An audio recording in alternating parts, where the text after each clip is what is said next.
हम तो इस व्यासपीठ से रोज आपको मना करते हैं कि अभी निर्माण कार्य प्रारंभ है, चल रहा है, यहाँ व्यवस्था इतनी नहीं है, तो भी तुम लोग आते हो।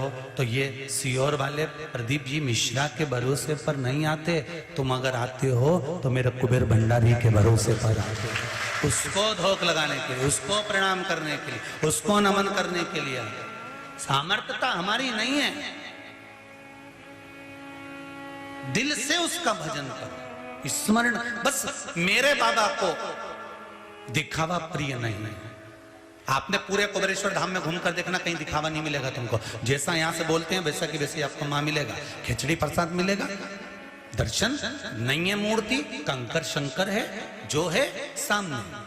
जैसी व्यवस्था है आपकी है, आप कर रहे हो, या जो है वो सामने। ये जजमान भी आए होंगे तो इनको भी यही कहा होगा, आप आ रहे हो, व्यवस्था जैसी मिल रही है उसके अनुसार पाइएगा, उसके अनुसार रहिएगा। बस जो बाबा करा देगा उसके अनुसार, दिखावा नहीं, जो है सामने।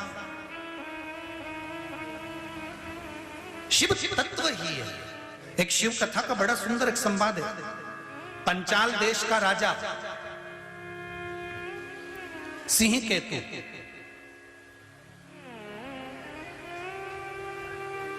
जो शंकर का भक्त है, शिव का उपासक है,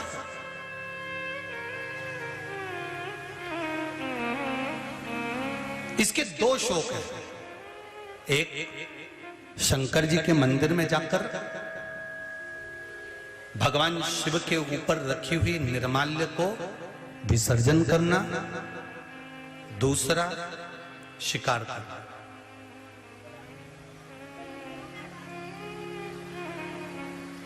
अब शिकार करने भी जाता है, मंदिर भी जाता है। कई लोग हमसे प्रश्न करते हैं, गुरुजी एक बात बताओ कि गले में रुद्राक्ष पहनना चाहिए? हमने कहा पहनना चाहिए। गले में तुलसी पहनना चाहिए? हमने कहा बिल्कुल पहनना चाहिए। तो कई लोग प्रश्न करते हैं कि यदि हम कहीं गलत जगह पर जा रहे हैं, गलत जगह पर पहुंच रहे हैं, तो हमारी तुलसी की माला, हमारा रुद्राक्ष तो वहां अशुद्ध हो गया ना। तुलसी और रुद्राक्ष गले के अंदर पड़े हुए हैं। जैसे मीराबाई के लिए भगवान ने फूल की माला को भी, सर्प को पुष्प बना दिया था, जहर को अमृत बना दिया था। शिव महापुराण की कथा कहती है तुलसी और रुद्राक्ष, आप जो माला पहने हुए हो, आपके मुख में जो अन्न का भाग जाता है ना, वो भाग भी अगर कोई अशुद्ध से भी अशुद्ध है तो भी भगवान उसको शुद्ध बनाकर अंदर प्रवेश करा देता है। सहज नहीं है तुलसी और रुद्राक्ष।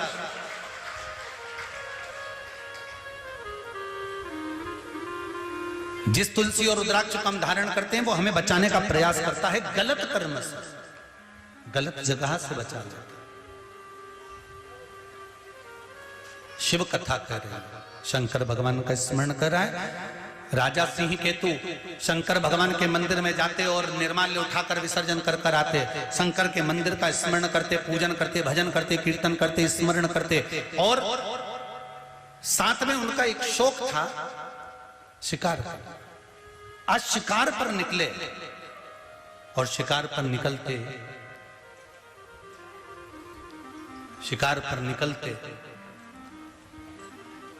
साथ में उनके एक भील, जो उनका मित्र था, जो वनवास में शिकार का साथ देता था, उसका नाम था चंड। क्या नाम है? चंड। वो साथ जा रहा था। जैसे सिंह केतु भगवान शंकर की आराधना करते, चंड भील दूर खड़ा होकर उनको देखता रहता कि ये शंकर जी के मंदिर में गए, जल चढ़ाया, निर्माल्य उठाया, उठाकर उसको विसर्जन करके आए। तो चंड देख रहे।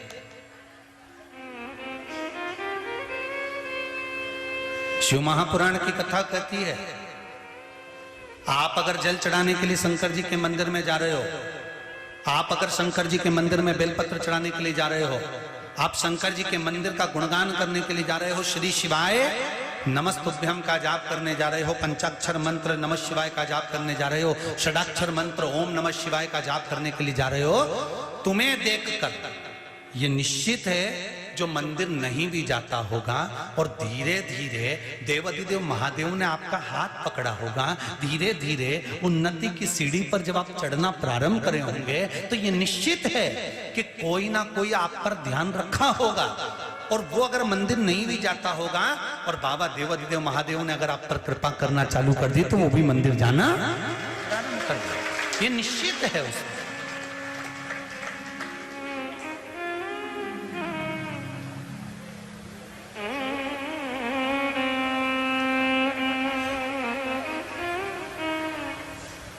फिर एक बात कहेंगे, आप किसी से मत कहो कि तुम पड़ोसन से तो बिल्कुल मत कहना कि तुम मंदिर चल, तुम तो क्यों मती, तुम तो खुद जाओ और सिर पे पल्लू लेके और बढ़िया बंठन के आनंद से पटरी मटरी सब खोस खसा के फिर शंकर जी के मंदिर जाओ।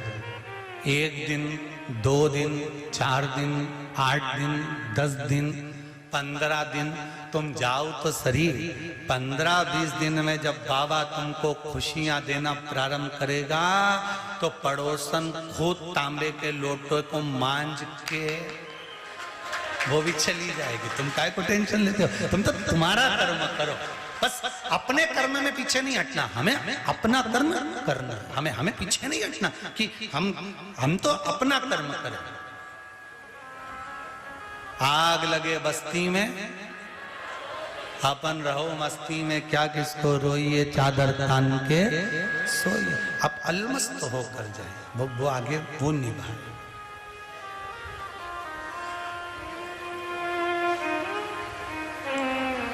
महाराज चले, सिंह केतु ने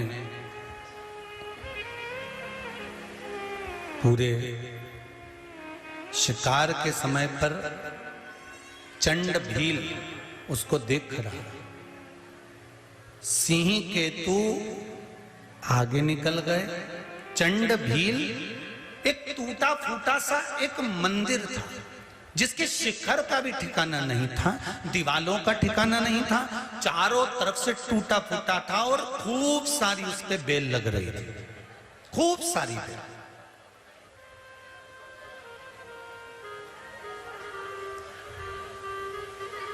पहले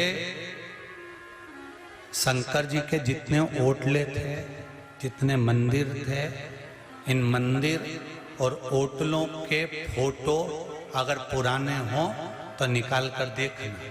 और आज शिव पुराण सुनने के बाद उन मंदिरों और ओटलों के फोटो देखना तो आपको खुशी महसूस होगी कि लोग मंदिर के दरवाजे पर खड़े हैं। पहले जिन मंदिरों में लोग नहीं जाते थे, आप अकेले उस मंदिर में जाते थे, उस मंदिर में कोई नहीं आता था, आप अकेले जाते थे। आज उसी मंदिर में आपको भी लाइन लगाना पड़ती है जल चढ़ाने की। ये शिव भक्ति है, ये शंकर की कृपा है। इसलिए कहते हैं कलयुग नहीं, जम के बोलो कौन सा युग, वायलिन के बच कम करो, कलयुग नहीं शिव युग है।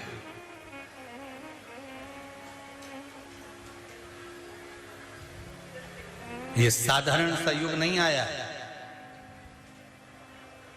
अभी तो कलयुग भी विचार में होगा, मैं कहाँ जाऊंगा, करना क्या है।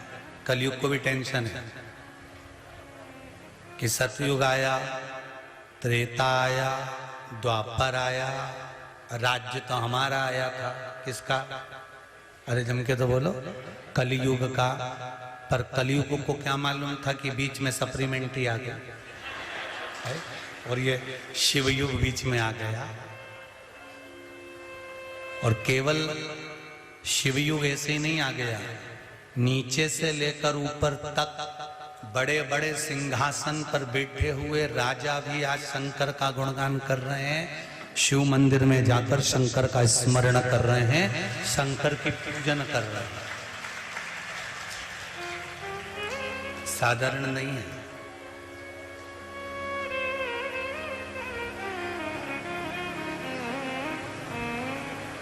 ये शिव भक्ति का कुछ फल है, शिव भक्ति का फल। शिव कथा कहती है, खंडेरा, टूटा हुआ मंदिर, बेले लटक रही हैं, पत्तियां पड़ी हैं, कचरा पड़ा, और चंडल भील उस मंदिर में प्रवेश कर गया। और भील ने अंदर जाकर क्या देखा? जलाधारी तो यहां रखी है और शिवलिंग वहां पड़ा हुआ दूर।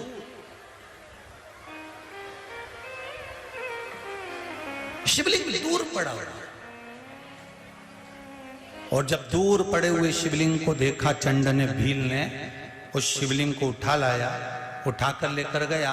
और ले जाने के बाद वो भील उस शिवलिंग को ले जाकर, उस शिवलिंग को लेकर सीधे अपने मित्र सिंह केतु के पास पहुंचा।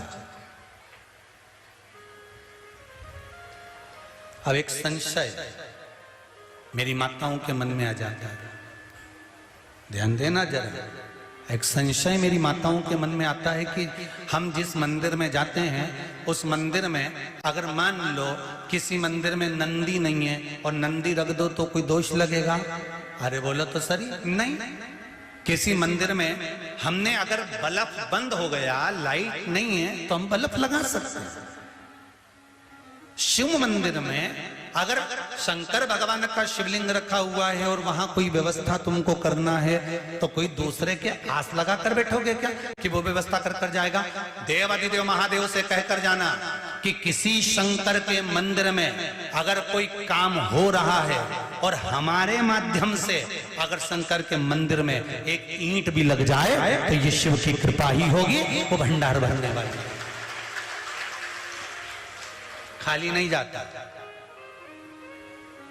तुम जितने व्रत करोगे, उपवास करोगे, दान करोगे, पुण्य करोगे, सत्कर्म करोगे, वो तुम्हारे मरने के समय पर हो सकता है खत्म हो जाए। क्योंकि 10,000 रुपए महीना तुमने कमाया, उसमें से 1,000 गैस की टंकी का गया, बोलो सही है कि गलत है?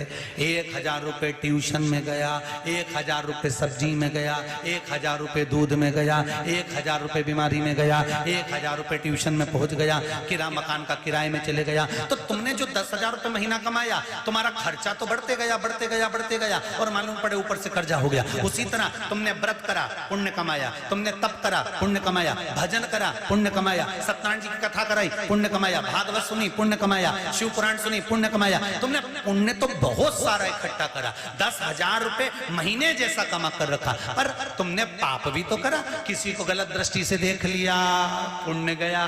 तुमने गलत बोल दिया, पुण्य गया। तुमने आड़ा टेढ़ा सोच लिया, पुण्य गया। तुमने किसी को टोना मार दिया, पुण्य गया। पुण्य तो गया ना, पुण्य तो समाप्त हुआ। अब मरने का जब समय आया तो सारा की सारा पुण्य समाप्त हो गया। पर शिव महापुराण का विद्येश्वर संहिता कहती है, शंकर के मंदिर में किया गया दान, शंकर को चढ़ाया गया 1 लोटा पानी, शंकर को चढ़ाया गया 1 चावल का दाना, शंकर को समर्पित किए गए 1 बेलपत्र, शंकर भगवान का नाम जाप, शिव के नाम का उच्चारण और शिव महापुराण की कथा, शंकर का गुणगान किसी भी रूप में मनुष्य कर लेता है, सारे व्रत उपास दान पुण्य समाप्त हो सकते हैं, पर शंकर का किया गया पुण्य कभी समाप्त नहीं। शिव का किया गया गुणगान कभी समाप्त नहीं होता, शंकर का किया गया स्मरण कभी समाप्त नहीं होता, क्योंकि जो शिव के लिए किया जाता है वो समाप्त नहीं हो सकता, वो कभी समाप्त नहीं। महाराज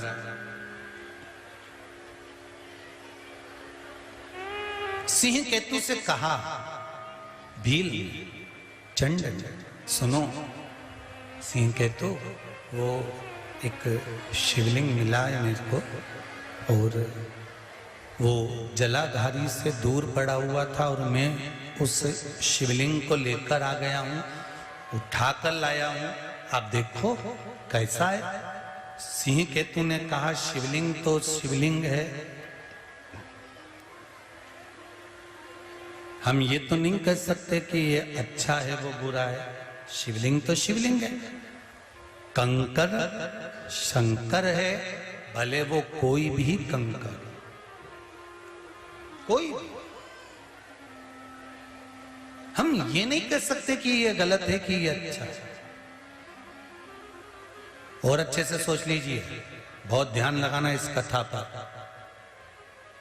26 तारीख को आप जो पार्थिव शिवलिंग का निर्माण करोगे, या अभी बहुत पूरे दुनिया में शिवलिंग का निर्माण चल रहा है, बोलो सही है गलत है? जगह जगह पर बड़े बड़े शहर, नगर, गांव, मोहल्ले सब दूर पार्थिव शिवलिंग बन रहे हैं। कहीं लाख बन रहे हैं, कहीं हजार बन रहे हैं, कहीं 1 करोड़ बन रहे हैं, कहीं 20 करोड़ बन रहे हैं, सब दूर शिवलिंग बना रहे हैं। शिव पुराण कहती है, शिवलिंग बनाते समय हमारे भीतर ये अहंकार नहीं आना चाहिए कि मैंने जो शिवलिंग का निर्माण करा वो अच्छा करा, पड़ोसन ने बनाया तो ऐसा बना दिया, ढेल ढप्पा धर दिया।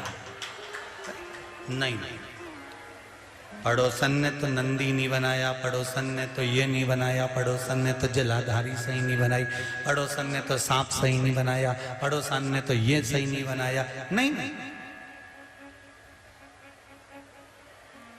पार्थिव शिवलिंग का जब हम निर्माण करते हैं उस समय पर शिवलिंग बनाने वाले तुम होते ही नहीं। शिवलिंग बनाने के लिए चाहे पुरुष शिवलिंग बना रहा हो, चाहे स्त्री शिवलिंग बना रही हो, जिस समय पर हम पार्थिव शिवलिंग का निर्माण करते हैं उस समय पर माता पार्वती तुम्हारे हृदय के अंदर आकर बैठ जाती हैं और वो शिवलिंग का निर्माण करती हैं। आप शिवलिंग का निर्माण नहीं कर सकते, आप शिवलिंग नहीं बना सकते। माता पार्वती खुद आपके भीतर विराजमान होकर शिवलिंग का निर्माण कराती है। अब पार्वती अकेली थोड़ी ना है, पार्वती के तो कई जन्म हुए, कभी कात्यायनी, कभी कुष्मांडा, कभी स्कंदा, कभी सती, कभी उमा, इतने रूप रखे। तो शंकर भगवान का भी अलग अलग स्वरूप है। महाकाल में जाकर देखो तो इतना बड़ा शिवलिंग है, काशी में जाके देखो तो इतना बड़ा शिवलिंग है, और सब दूर घूम के त्र्यंबकेश्वर चले जाओ तो ढूंढते रह जाओ। बोलो सही है कि गलत है? तो शिवलिंग तो शिवलिंग, कोई ने छोटा बनाया, कोई ने बड़ा बनाया, कोई ने मोटा बनाया, कोई ने पतला बनाया, कोई ने भारी बनाया। तो ये हम नहीं बनाते, ये बनाने वाला तो मेरा देवाधिदेव महादेव पार्वती के माध्यम से जो शिवलिंग का निर्माण करवाता है वो मूल। अब उसमें हमको ये अहंकार नहीं आना चाहिए कि मैंने जो शिवलिंग बनाया वो श्रेष्ठ है, मैंने जो बनाया वो अच्छा है। नहीं नहीं नहीं, उसने जो शिवलिंग बनाया या हमने जो शिवलिंग बनाया या हम जिस मंदिर में पूजन करने जा रहे हैं, कोई मंदिर नया और पुराना नहीं है। हम जहां शंकर का गुणगान करेंगे शंकर वहां पर हाजिर है, हर कंकर में शंकर समाया है। उसमें ढूंढने की जरूरत नहीं कि अच्छा कि वो बुरा। महाराज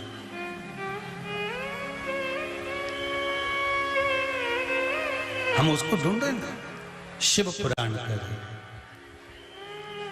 कहा ये शिवलिंग मुझको मिला है, मैं इसको उठाकर ले आया हूं। इस शिवलिंग का मुझे क्या करना चाहिए आप बताओ। तो सिंह केतु ने पूछा कि तुम क्या चाहते हो वो बताओ। तो कहा मैं शिवलिंग की पूजन करना चाहता हूं। पूजन? हाँ करो, मैं अपने घर ले जाऊं इस शिवलिंग को? हाँ ले जाओ। कैसे पूजन करना है? 1 लोटा जल चढ़ा देना, चंदन लगा के बेलपत्र चढ़ा देना, फूल चढ़ा देना, ओहो बस भोग लगाना।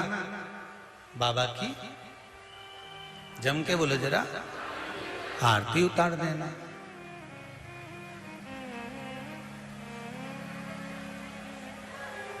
सम्मुख रखे आरती उतार। केवल पशुपति व्रत के जो दिए लगाए जाते हैं उनको नीचे रखकर प्रज्वलित कर दिया जाता है, उसको उठाकर आरती नहीं करी जाती, उसको केवल प्रज्वलित करा जाता। पशुपति व्रत के 5 दिए उठा उठा कर अगर माताएं आरती कर कर रख रही है तो वो श्रेष्ठ नहीं है। फिर मत कहना कि गुरुजी ने कहा और हमने स्वीकार नहीं किया। तुमने सामने प्रकट कर दिया, प्रज्वलित कर दिया, दीप लगा दिया, उसमें भगवान ने उसको स्वीकार कर दिया, वो स्वीकार। अब तुम्हें अगर आरती करना है, पूजन करना है, आराधना करना है तो कपूर आप लेकर गए हो, बाती आप लेकर गए हो, तो वो एक अलग भाव है। पर जो दीप आपने 5 लगाए हैं उससे आरती बाबा की नहीं उतारना। वहां तो बस केवल प्रकट कर उसके सम्मुख में रख दो, सामने रख दिया जाए, उसकी प्रधानता। महाराज आरती के समय पर घंटी बजाई जाती है जिसको गरुड़ घंटी कहा जाता है। क्यों बजाते हैं, कारण क्या है? शिव महापुराण की ये राजा सिंह केतु की कथा का स्मरण करना कि उस घंटी का महत्व क्या है, क्यों बजाते हैं हम घंटी, किस लिए बजाते हैं, उसका कारण क्या है? कि घंटी की आवाज जैसे ही परिवार के लोग, घर के लोग, कुटुंब के लोग श्रवण करें, दौड़कर उस आरती में सम्मिलित हो जाए। घंटी का नाद इसलिए करा जाता है कि कोई हमारे घर में नेगेटिव ऊर्जा हो वो चली जाए। घंटी का नाद इसलिए करा जाता है कि हमारा हृदय, चित्त, वृत्ति, मन ये सब परमात्मा की ओर अग्रसर हो जाए, परमात्मा की ओर चले जाए,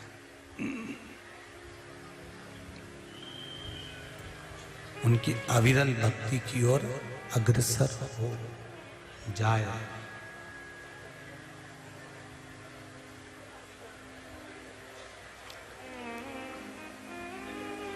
चंड भील जाने लगा। राजा सिंह केतु को लगा कि मित्र है, थोड़ी सी हंसी कर ले।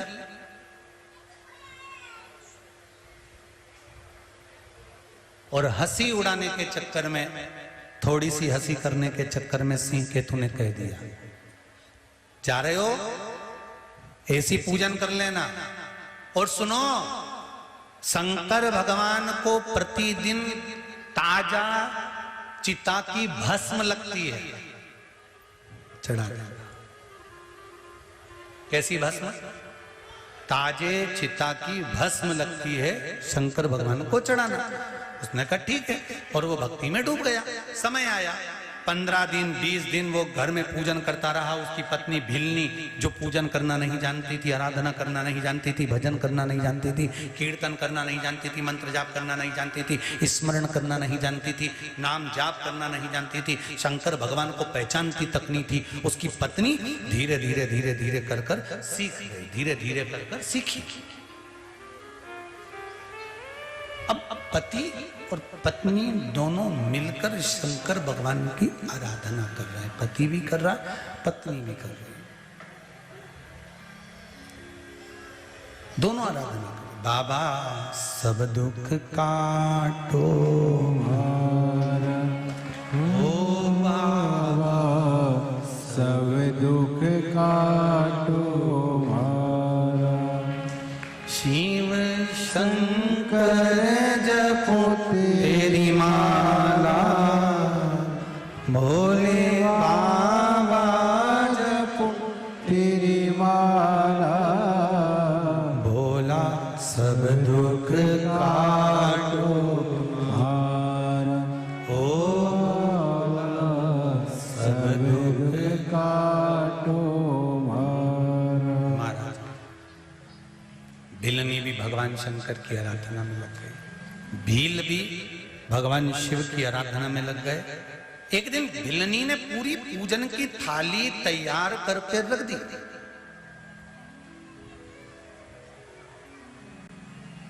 पूरी पूजन की तैयारी भिलनी ने तैयार कर रख दी।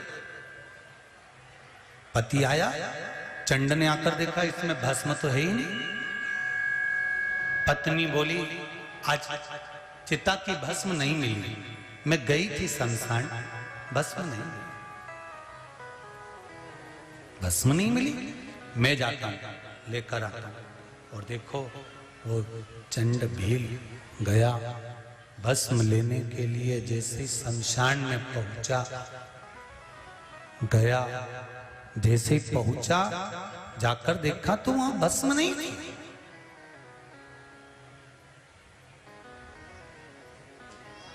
भस्म नहीं है। अब इसको ये नहीं मालूम कि भस्म नहीं है, तो अपन को एक काम करना चाहिए कि भगवान के भरोसे पर छोड़ देना चाहिए कि जो कुछ भी तूने दिया है मेरे शंभु, जो तूने मुझे प्रदान करा है मेरे बाबा, वो मैंने यहां समर्पित करा है।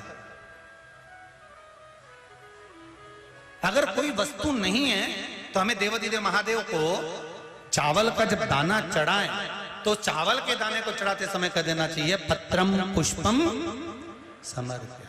हमारे पास में नहीं है, जो आपने दिया हमने वो समर्पित कर दिया।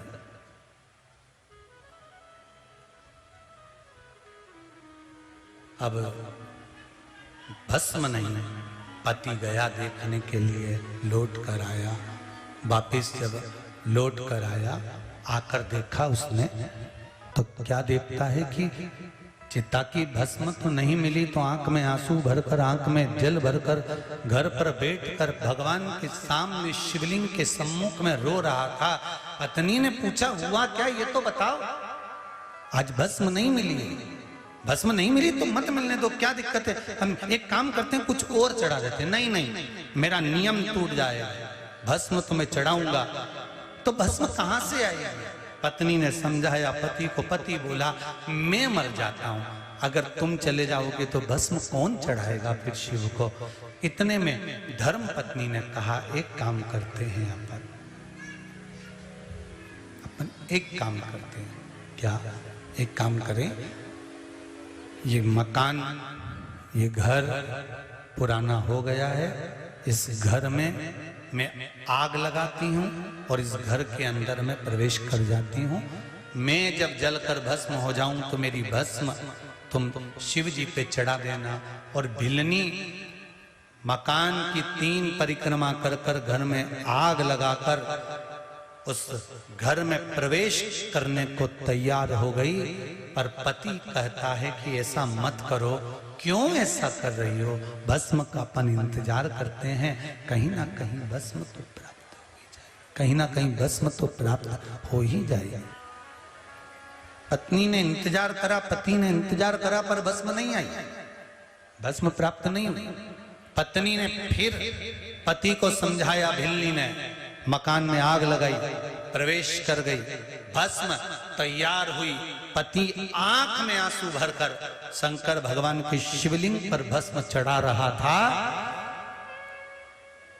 राजा को मालूम पड़ा कि मित्र को मेरे जो हंसी में कहा था, उसकी पत्नी भस्म होकर भस्म चढ़वा दी। आंख में आंसू सिंह केतु के भर गए, रोने लगा सिंह केतु कि मैंने जरा सी हंसी करी थी शंकर के भक्त के लिए, जरा सी हंसी।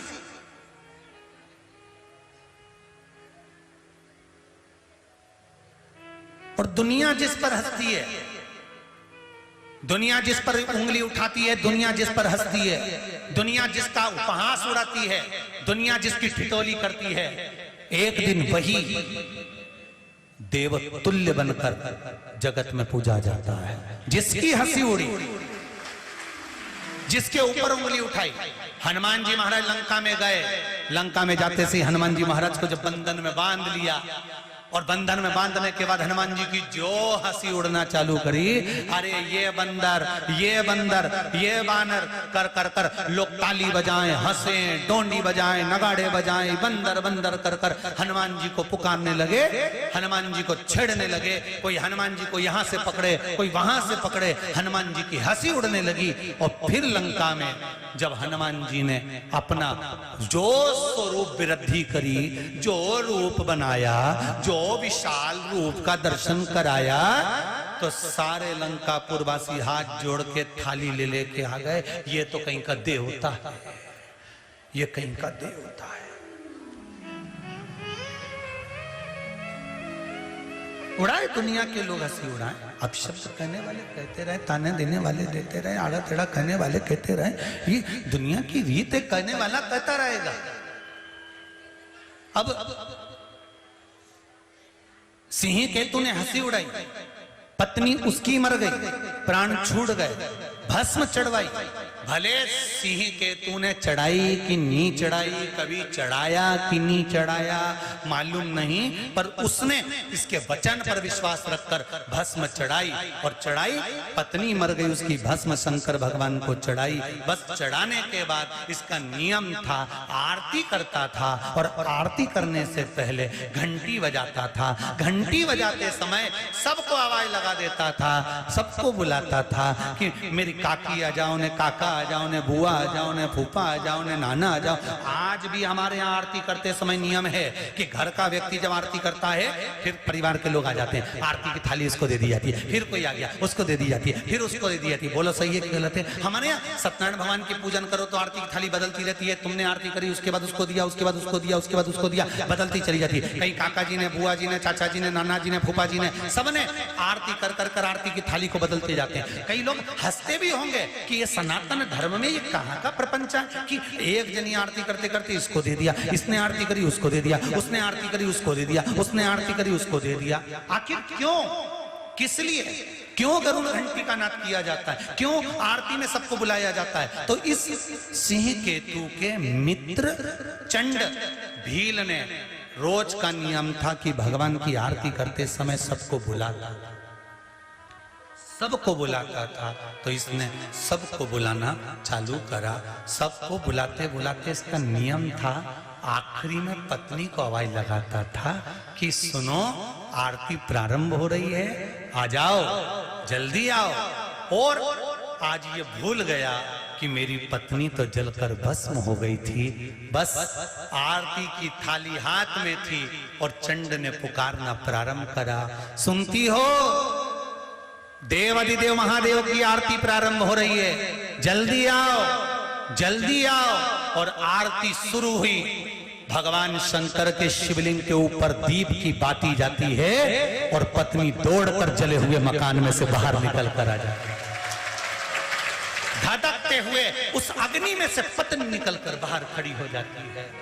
पति की आरती के समय पर जब थाली पत्नी ने हाथ में ली, पति देवाधिदेव महादेव को देखता है और अपनी धर्म पत्नी को देखता है, ये कौन आ गया? आरती पूरी होती है। पति ने देवाधिदेव महादेव को प्रणाम कर कर अपनी धर्म पत्नी से पूछा, तुम कहां से आ गई? तुम्हारी चिता की भस्म तो शिवजी को चढ़ाई है। पत्नी कहती है, मैंने जब मकान में आग लगाया, आग लगाकर जैसे ही पहला चरण मैंने अंदर रखा, रखते से ही एक बूढ़ा सा बाबा और एक बुढ़िया सी माँ अपनी गोदी में अपने पल्लू से मुझे ढककर अंदर सुला ली और मेरी नींद लग गई थी। मुझे नहीं मालूम कि क्या हुआ। जैसे अभी वो बहन ने कहा कि डूम गिरा, पंडाल गिरा, बिजली चमकी, पानी गिरा, हवा तेज चली, 15 मिनट में कहां तहस नहस हुआ। मैं उस टेंट के अंदर थी पर यह पता नहीं पड़ पाया कि मुझे बचा कौन रहा था, कौन था वो, कहां से आ गया, कैसे आ गया। ये बेटी वेंटिलेटर पर पड़ी थी, कहां से शिव आ गया, कहां से बचा लिया। वो गाय लकवा लग गया था, नीचे गिर गई थी, सारे डॉक्टरों ने कह दिया नहीं उठेगी, पर बाबा का नाम लेकर उठी तो सरीना। तो कहां से शिव आता है, कैसे शिव आता है, कहां पहुंच जाता है, ये मालूम तो पड़े। पत्नी से पूछा तू कैसे आ गई? कहा अंदर अग्नि में कोई बूढ़ा और बुढ़ी बैठे हुए थे और मुझे बचा लिया। और कहते हैं जा आरती चालू हो गई, उठो आरती हो रही है, जाओ।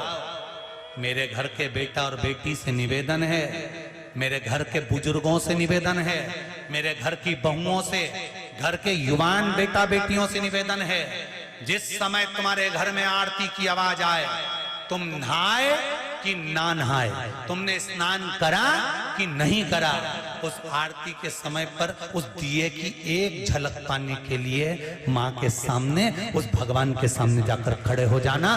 दुनिया का आधा दुख तो समाप्त हो जाएगा, आधा दुख समाप्त हो जाएगा। आज मंदिरों में मशीनों से आरती करी जा रही है, नगाड़े मशीनों से बज रहे हैं, घंटियां मशीनों से बज रही है। जरा उस आरती के महत्व को तो समझो कि पहले गांव में जब आरती होती थी, पूरे गांव के घर से एक एक व्यक्ति उस आरती में पहुंचते थे।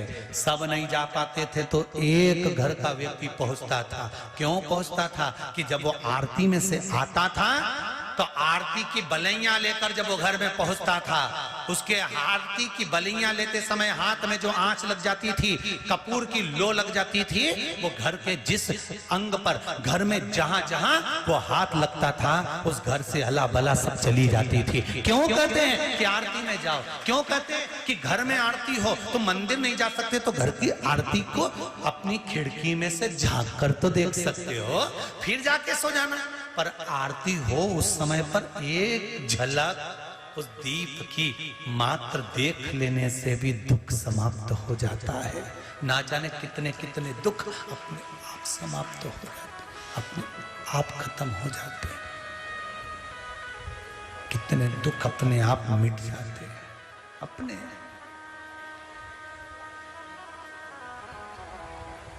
वैश्य है मंगल मंगलकारी, रूप है मंगल मंगलकारी,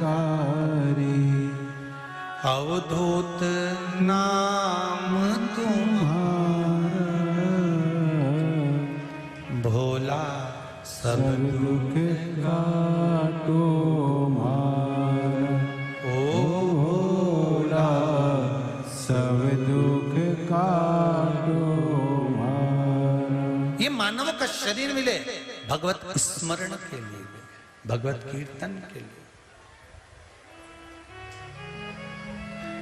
जब भी जन्म मिलेगा सेवा करेंगे तेरी, कहते तुमसे बाबा चरण पड़ेंगे तेरे, देना साथ हमारा बाबा बन कर के तुम साथी, देना साथ हमारा बाबा बन कर के तुम साथी, भोले तेरे नाम से गुजारा हमारा, गुजारा हमारा, ओ भोले तेरे नाम से गुजारा हमारा, गुजारा हमारा, भोले तेरे नाम से गुजारा हमारा, गुजारा हमारा। आप सब लोग शिव महापुराण की कथा में पधारे हो, अपनी जगह पर बैठकर शिव महापुराण का मूल मंत्र बाबा से कहेंगे और दिल की बात भी बाबा को उस मंत्र के बाद में कहिएगा। भाव से कहना, आनंद से, मन से, दिल से श्री शिवाय नमस्तुभ्यं, श्री शिवाय नमस्तुभ्यं, श्री शिवाय नमस्तुभ्यं, श्री शिवाय नमस्तुभ्यं, श्री शिवाय नमस्तुभ्यं। बाबा देवाधिदेव महादेव हमारे जीवन का सर्वाधिक सुख परमात्मा के चरणारविंद,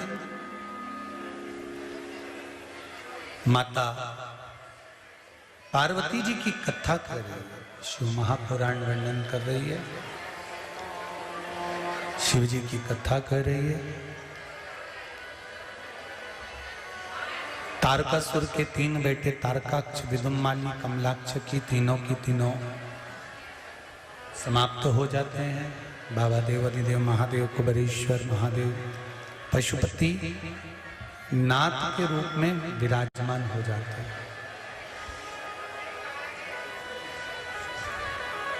पशुपति नाथ के रूप में जब भगवान शंकर विराजमान हो गए, भगवान शिव विराजित हो गए, आगे वर्णन आया। विदल और उत्पल इन दोनों असुरों का संहार भगवान माता पार्वती ने कुंदुक का प्रहार कर कर करा, तो शिव जी का नाम कुंदकेश्वर महादेव पड़ गया। क्या नाम पड़ा है? कुंदकेश्वर महादेव। पहले भी आपको वर्णन करा कि कुंदकेश्वर महादेव रोग मुक्ति के लिए और शरीर में अगर कोई बहुत ज्यादा तकलीफ जब होने लगती है, दुख जब पड़ने लगता है, बहुत कष्ट जब होने लगता है, तो कुंदकेश्वर महादेव का स्मरण किया जाता है। कुछ पत्राएं देखिए, अच्छे हैं।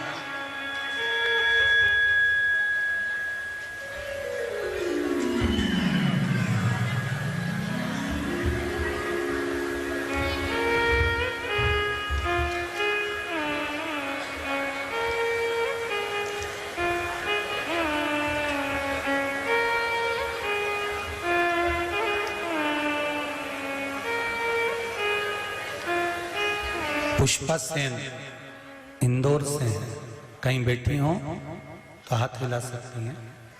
पुष्पा सेन इंदौर से, आवाज पकड़ रहा है बाबू। पुष्पा सेन इंदौर से कहीं बैठी हो तो दोनों हाथ हिलाएं। मैंने मेरी बहू की सोनोग्राफी 21/12/2021 को शंभो 21/12/2021 को कराई थी। उस सोनोग्राफी की रिपोर्ट में आया कि बच्चा मंदबुद्धि होगा। डॉक्टरों ने कहा कि बच्चा मत रखो। फिर हमने शिवजी पर जल चढ़ाना शुरू कर दिया। फिर हमने 7 दिन बाद फिर सोनोग्राफी कराई तो रिपोर्ट नॉर्मल आई। फिर मेरी बहू को 7वें महीने में ही डिलीवरी हो गई, पुत्र हुआ। बच्चा कमजोर होने के कारण डॉक्टरों ने उसे कम से कम 1 महीने भर्ती करने को कहा, रखा। फिर मेरी सासू जी ने सीहोर कुबेरेश्वर धाम लाने को मुझसे कहा और शिवजी पर जल चढ़ाकर उस पानी को बच्चे को कुछ मात्रा में दूध के साथ में 1-1 बूंद देना प्रारंभ करा। गुरुदेव उस बच्चे को जिसको विकलांग बता दिया था, उस बच्चे की पहली सोनोग्राफी और उस बच्चे की दूसरी सोनोग्राफी, जिस समय पर उसको मंदबुद्धि और शरीर से विकलांग बताया था, उसकी एक सोनोग्राफी, और जब मैंने बहू से जल चढ़वाया और पानी पिलाकर दूसरी सोनोग्राफी कराई तो बच्चा पूर्ण तरह से ठीक हो चुका था। उसकी दोनों सोनोग्राफी के फोटो मैं लगा रही हूं। जो बच्चे के पहली सोनोग्राफी जिस समय बच्चे को विकलांग करा गया था और विकलांग कहा गया था और कहा था मंदबुद्धि है, और फिर दूसरी सोनोग्राफी जब बहू को जल चढ़वाया शिवजी पर और जल को पिलाया गया, और जल पिलाने के बाद जब दूसरी सोनोग्राफी आई तो बच्चा एकदम ठीक हो चुका था और बच्चे पूर्ण तरह से स्वस्थ जन्म लिया। ये शिव की कृपा है। उस माँ ने दोनों फोटो लगाए हैं सोनोग्राफी के, एक पहले नंबर की सोनोग्राफी और दूसरे नंबर की सोनोग्राफी, दोनों फोटो। एक और पत्र आया है बहुत सुंदर। स्वाति सुधीर लोहारकर महाराष्ट्र के नासिक जिले में देवगांव निफाड़ से आई हैं। कहीं बैठी हो तो हाथ हिलाइएगा। मेरे पेट में बहुत दर्द था, तो मेरे बेटा और मेरे रिश्तेदार मुझे पुणे के दीनानाथ मंगेशकर हॉस्पिटल लेके गए। डॉक्टर ने जांच की और बच्चा दानी में गठान बताई। ऑपरेशन भी बहुत कष्ट में बताया, खर्चा भी बहुत था, पर लाखों रुपए का खर्चा भी बताया। बचने के कोई आसार तत्व, क्योंकि जो गांठ थी उसकी मात्रा बहुत बड़ी थी, तो बचने की उम्मीद थोड़ी कम ही थी। पर मेरे भोलेनाथ पर भरोसा था। मैं लॉकडाउन से परिवार के साथ शिव महापुराण कथा देखती हूँ, और मेरी बहू ने पशुपतिनाथ का व्रत किया। मैंने हॉस्पिटल से आते ही सीहोर आने का फैसला किया, और दिनांक 3 फरवरी 2022 को हम सीहोर आए और दर्शन किया। पंडित जी, एक नारियल के पानी का शिव के अभिषेक का वर्णन आपने पहले कथा में किया था, वो करना प्रारंभ करा। उस नारियल के पानी का अभिषेक कर उस पानी का आचमन करना प्रारंभ करा। मेरे बच्चे दाने की गांठ गल गई और ऑपरेशन टल गया। फिर जांच कराई, उसमें ऑपरेशन नहीं बताया। ये शिव है, ये शंकर है, औघड़ी है। उसके बिना संसार का कोई सुख हमें मिले तो हम नहीं जानते, पर इतना जरूर है कि तेरी कृपा बिना न हिले एक भी अनु लेते हैं श्वास, तेरी कृपा से तनो तनो। माता पार्वती जी ने जो कुंदुक का प्रहार करा, वो कुंदुक भितल और उत्पल को मारने के बाद वो कुंदुक शंकर भगवान के चरणों में जाकर गिरा, जिसका नाम कुंदकेश्वर। शिव जी का नाम क्या पड़ गया? जम के बोलिए जरा, कुंदकेश्वर।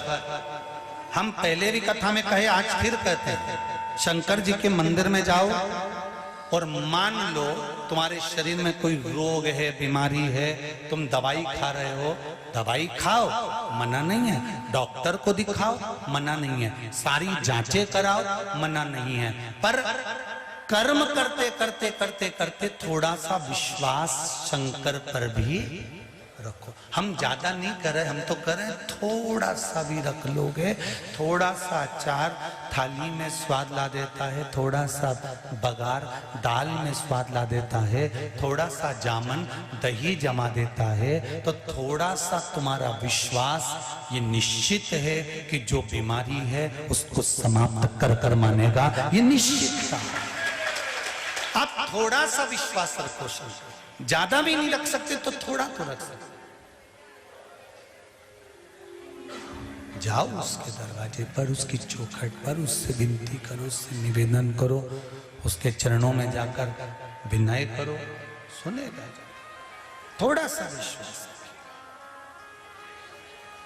कई लोग कहते हैं गुरुजी तो सीधा बोलते हैं कि शंकर पर पूर्ण भरोसा बहुत जरूरी है, और फिर कहेंगे वो विश्वास, वो भरोसा डामाडोल होने वाला मत रखना कि थोड़े दिन तो तुम शंकर जी के मंदिर गए, थोड़े दिन तो तुमने आराधना करी, थोड़े दिन तक तो तुमने भक्ति धारण करी, थोड़े दिन तक तो तुमने कीर्तन करा, और थोड़े दिन बाद वापिस वैसे की वैसे ही हो गए।